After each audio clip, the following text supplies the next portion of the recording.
Kwathi uStefano yena ezela ngumoya oyingcwele wakhangela ezulwini waze wabubona ubuqaqawuli bukaThixo noYesu emi ewongeni ngakuThixo. Ubona ntoni la matshe? Yeah. Umyalezo wami bazalwane lo. And ngizakuxelela isizathu sokuba ubone ngohlobo obona ngalo. It is because awondlekanga emoyeni. Xa ungondlekanga emoyeni wakho, umuntu uziziqu zithathu njengoThixo. Umoya lo wakho mhla ufayo nguwo okusebenzelayo. Ukuze ubuyele kumnikazi. Funeka lento sihlale siyikhumbuze. uStefano abubethwa emzimbeni ngamatye enyameni yakhe. Ngamatye ordinary. Kodwa uStefano ezele ngumoya. Wena ubona ntoni? Stefano umoya wayezele nguwo wamvulela izulu isimo esasikuwo owayakuso. Lavuleka izulu wabona noYesu ebekade engambona amaqhwa engekabikho.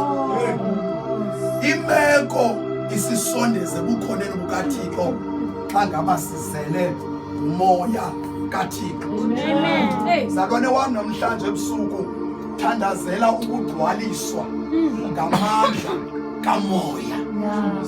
Simile nje sikholwa kungenxa yentoba senziwa ngamandla kamoya. Amagama ethu abhalwa azadilithwa. Amen. Abanye bagqila into yoba yo uqaliso zafike kuDisemba. Haleluya. Ngenzeka nelakho libhaliwe. Kodwa kwabo bathakathi wena uthini bathi awuzufika. Khona abantu abanqanile indlela yabo siziqalekise. Kuthiwe bamqalekisa umuntu kuthiwe jonga awuzubhasa nobhasa ngendlela oyesikolweni. Wena mzalwane uthini ugcwele ngamandla kamoya.